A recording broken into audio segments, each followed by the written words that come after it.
যদি আপনি আলিফ দিয়ে যদি নবীর প্রশংসা করেন, আলিফ দিয়ে হয় আহমাদ, আহমাদ হচ্ছে সবচেয়ে প্রশংসাকারী, আমার নবী হচ্ছেন সবচেয়ে প্রশংসাকারী, আমার নবীর চেয়ে প্রশংসাকারী জমিনের বুকে কোনো মানুষ আসেও নাই, ভবিষ্যতেও আসবে না।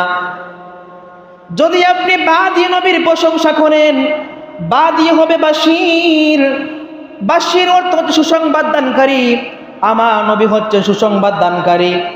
জমিনের মধ্যে আল্লাহ পাক রাব্বুল আলামিন তার পিয়ারে হাবিবকে সুসংবাদ দানকারী হিসেবে আল্লাহ পাক পাঠিয়েছে। আল্লাহ পাক বলেছেন, ইন্না আরসালনাকা শাহিদাও ওয়া মুবাশশিরাও ওয়া নাযীরা। হাবিব, আমি আপনাকে সুসংবাদ দানকারী এবং সতর্ককারী হিসেবে আপনাকে পাঠিয়েছি জমিনের মধ্যে। যদি আপনি থা দিয়ে নবীর প্রশংসা করেন, থা দিয়ে হবে তাকি, তাকি হলো মুত্তাকি, আমার নবীর চেয়ে মুত্তাকি, আমার নবীর চেয়ে তাকওয়াবান মানুষ জমিনের মধ্যে কেউ নাই, আমার নবী হচ্ছেন সবচেয়ে বড় মুত্তাকি, সবচেয়ে বড় তাকওয়াবান। যদি আপনি সা দিয়ে নবীর প্রশংসা করেন, সা দিয়ে হবে as-সাকিব, সাকিব অর্থ হচ্ছে আকাশের দুবধারা। যদি আপনি এই আকাশের ছন্দ দিয়ে যদি আপনি নবীর প্রশংসা করেন, আল্লাহর হাবিব ছিলেন আকাশের চন্দ্রের চেয়ে সুন্দর। কেমন সুন্দর ছিলেন? আল্লাহ নবীর সাহাবী জাবের ইবনে সামুরাতে বর্ণিত একটি হাদিস, তিনি বলেছেন আল্লাহর হাবিব এমন সুন্দর ছিলেন। এমন একদিন পূর্ণিমা রজনীতে আল্লাহর নবীর সাহাবী জাবের ইবনে সামুরা দাঁড়িয়ে আছেন, বসে আছেন। এমন সময় নবীজি একটি লাল কাপড় পরিধান করে পূর্ণিমা রজনীতে বসে আছেন। তখনকার সময়ে পুরুষের জন্য লাল কাপড় পরিধান করা হারাম ঘোষণা করা হয় নাই। ওই সময়ে আল্লাহর হাবিব মুহাম্মদ সাল্লাল্লাহু আলাইহি সাল্লাম লাল কাপড় পরিধান করে পূর্ণিমা রজনীতে দাঁড়িয়ে আছেন। আল্লাহর নবীর সাহাবী বলেন, আমি একবার পূর্ণিমা চন্দ্রের দিকে তাকাই, আরেকবার নবীর চেহারার দিকে তাকাই, একবার ওই পূর্ণিমার চন্দ্রের দিকে তাকাই, আরেকবার নবীর চেহারার দিকে তাকাই। আল্লাহর নবীর সাহাবী বলেন, আমি তাকাতে তাকাতে এই সিদ্ধান্ত উপনীত হলাম, আকাশের ওই পূর্ণিমার চন্দ্রের চেয়েও আল্লাহর হাবিবের চেহারা বহু গুণে সুন্দর।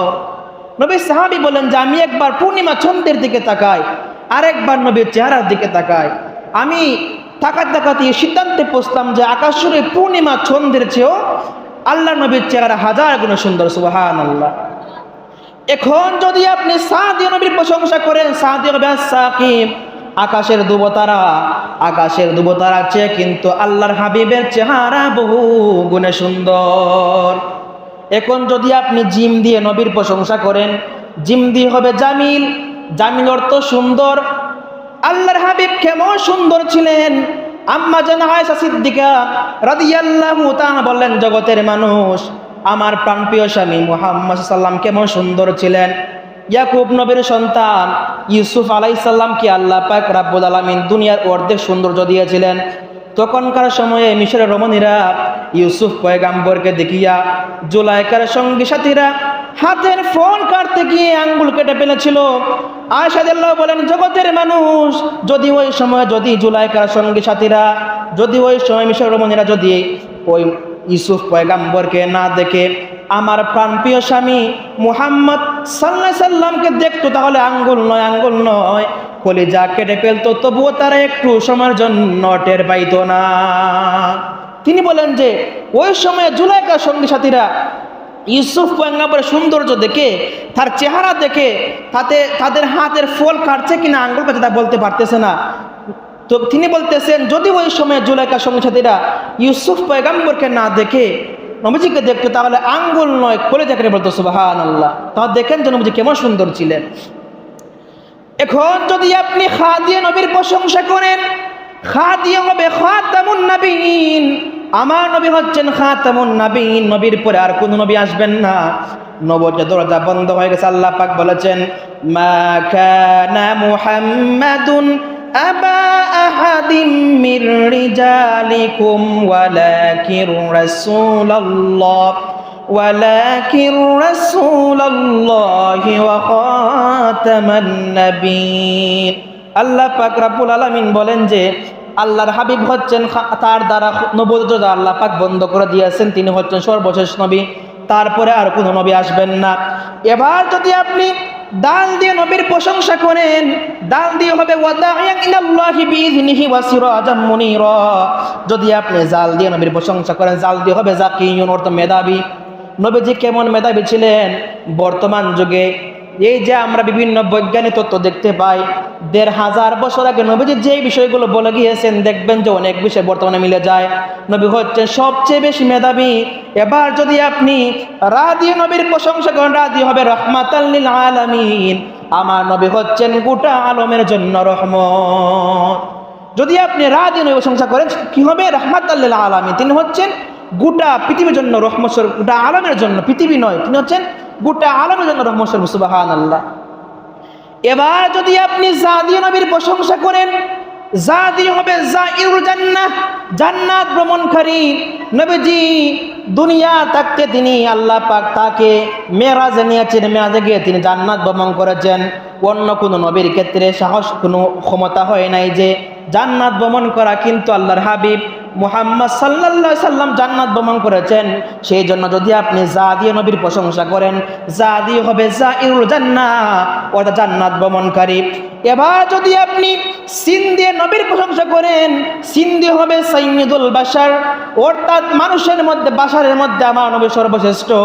মানুষের মধ্যে, বাশারের মধ্যে, বাশারও কিন্তু আমার নবীর একটা গুণ। কিন্তু আমাদের মতো নবী মানুষ না। বর্তমানে অনেক মৌলবী আছে, তারা বলে নবী যা আমাদের মতো মানুষ না, নবী হচ্ছে সাইয়্যিদুল বাশার। তিনি বাশার ঠিক আছে, কিন্তু বাশারের মধ্যে সর্বশ্রেষ্ঠ হচ্ছেন আমাদের নবীজি। এবার যদি আপনি শিন দিয়ে নবীর প্রশংসা করেন, শিন দিয়ে হবে শাফিউল মুজনাবিন। এবার যদি আপনি সোয়াদ দিয়ে নবীর প্রশংসা করেন, সোয়াদ দিয়ে হবে সফিউল্লাহ, অর্থাৎ সুপারিশকারী। কাল কিয়ামতের ময়দানে আল্লাহর হাবিব মুহাম্মদ সাল্লাল্লাহু আলাইহি ওয়াসাল্লাম সুপারিশ করে করে তার গুনাহগার উম্মতকে আল্লাহর হাবিব কিয়ামতের ময়দানে জান্নাতে নিয়ে যাবেন। সুবহানাল্লাহ। এবার যদি আপনি দোয়া দিয়ে নবীর প্রশংসা করেন, দোয়া দিয়ে হবে দোয়ামিন, অর্থাৎ তিনি হচ্ছেন জিম্মাদারকারী। নবীজি কেমন জিম্মাদার? নবী হচ্ছেন উম্মতের জন্য জিম্মাদার স্বরূপ। যেমন নবীজি বলেছেন যে ব্যক্তি যে উম্মতটা লজ্জাস্থান এবং মুখের হেফাজত করবে, জান্নাতের মধ্যে আমি নবী জিম্মাদার হব। সুবহানাল্লাহ। এখন নবীজি হচ্ছেন সবচেয়ে প্রকৃত জিম্মাদার, হচ্ছেন নবীজি সাল্লাল্লাহু আলাইহি সাল্লাম। এবং মক্কার মধ্যে আপনারা যেন অবাক হবেন যে মক্কার মধ্যে যখন এমন একটা সময় নবীজি এসেছিলেন, যে সময়ের মধ্যে, ওই সময়ে জাহেলিয়াত ছিল, ওই সময়ে নবীজির মধ্যে এমন জিম্মাদারিতা ছিল যে মক্কার কাফের মুশরিকরা নবীজিকে অত্যন্ত সম্মান করত। সে বিষয়টা পরে বলতেছি। এবার যদি আপনি তোয়া দিয়ে নবী প্রশংসা করেন, তোয়া দিয়ে হচ্ছে আত্মীয় পবিত্র। নবী হচ্ছেন পবিত্র। নবীজিকে জাহিলি যুগের কোনো খারাপ কাজ, কোনো কিছু নবীজিকে স্পর্শ করে নাই। যদি আপনি এখন জোয়া দিয়ে নবীর প্রশংসা করেন, জোয়া দিয়ে হবে আজ-জাহির। এখন জাহির হচ্ছে প্রকাশকারী। নবীজি কেমন প্রকাশকারী? নবীজি যে সময় আগমন করেছেন, সে সময় ছিল অন্ধকারে নিমজ্জিত। নবীজি হেদায়েতের নূর তিনি প্রকাশ করেছেন, সত্য কথা প্রকাশ করেছেন। এতে বলা যায় যে তার চেয়ে প্রকাশকারী, তার চেয়ে সত্য প্রকাশকারী জমিনের বুকে আর কখনো আসবেও না, কখনো আসেও নাই। মুহতারাম হাজির, যদি এবার আপনি আইন দিয়ে নবীর প্রশংসা করেন, আইন দিয়ে হবে আব্দুল্লাহ, ওটা আল্লাহর বান্দা। এবার যদি আপনি গাইন দিয়ে নবীর প্রশংসা করেন, গাইন দিয়ে হবে গুয়ুর, আত্মমর্যাদা সম্পন্ন। এবার যদি আপনি ফা দিয়ে নবীর প্রশংসা করেন, ফা দিয়ে হবে আল ফারকুল হক ওয়াল বাতিল, সত্য এবং মিথ্যার পার্থক্যকারী। আল্লাহর হাবিব যখন জমিনে আগমন করেছেন, তখন জমিনের মধ্যে তখন অনেক অন্ধকার ছিল, নিমজ্জিত ছিল। আল্লাহর হাবিব আগমন করে সত্য মিথ্যার পার্থক্য তিনি প্রকাশ করেছেন। সেই জন্য তিনি হচ্ছে আল ফারকু বাইনাল হক ওয়াল বাতিল, অর্থাৎ আল্লাহর হাবিব হচ্ছেন সত্য এবং মিথ্যার পার্থক্যকারী।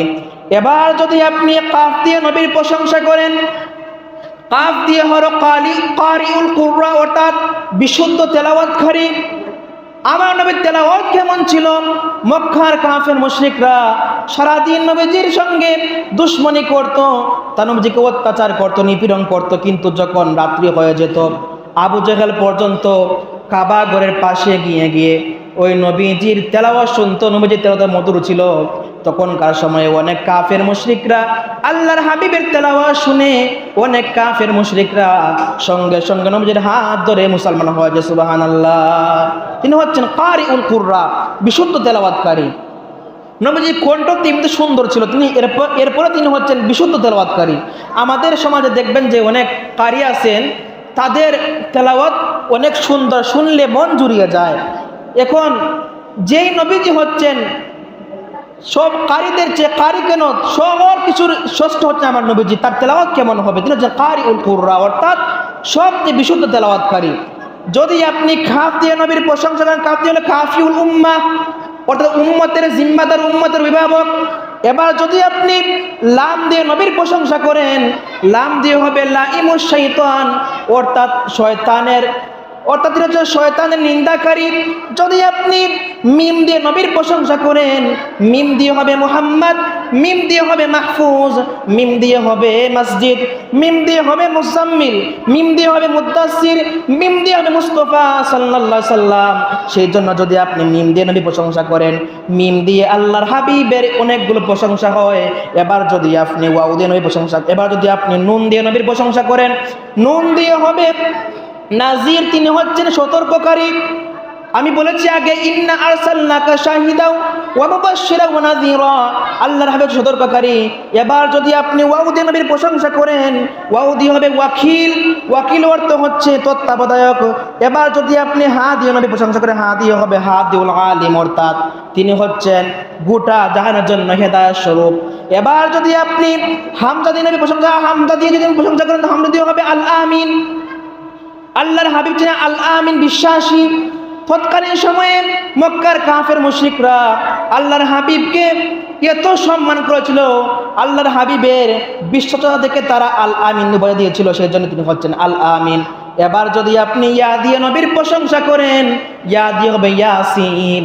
এবার বুঝলাম যে আলিফ থেকে নিয়ে ইয়া পর্যন্ত নবীর প্রশংসা, প্রত্যেকটা হরফে হরফে, প্রত্যেকটা অক্ষরে অক্ষরে, প্রত্যেকটা কোরআনের প্রত্যেকটা শব্দে শব্দে নবীর প্রশংসা। সুবহানাল্লাহ।